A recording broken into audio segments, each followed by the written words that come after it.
মাস কয়েক ধরেই গুঞ্জন চলছিল মা হচ্ছেন পরিণীতি চোপড়া, কিন্তু প্রত্যেকবারই সেই খবর নাকচ করে এসেছেন অভিনেত্রী।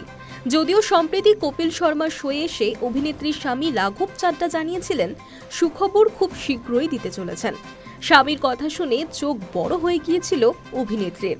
এই ঘটনার মাসখানেকের মধ্যেই সোমবার সুখবর দিলেন পরিণীতি। কোলে আসছে সন্তান।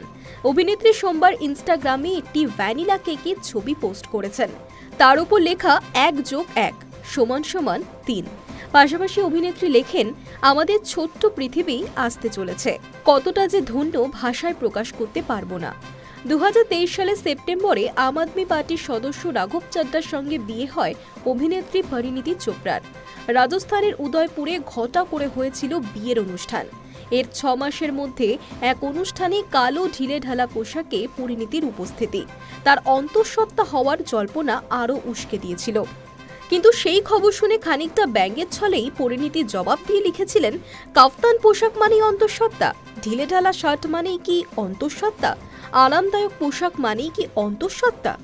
সেই ঘটনার বছর ঘুরেছে, এবার সত্যি মা হতে চলেছেন অভিনেত্রী। যদিও সন্তান ভূমিষ্ঠ হওয়ার তারিখ এখনো প্রকাশ্যে আনেননি। সমাজ মাধ্যমে এই খবর পোস্ট করার পর শুভেচ্ছা বার্তার বন্যা বইছে অভিনেত্রীর কমেন্ট বক্সে।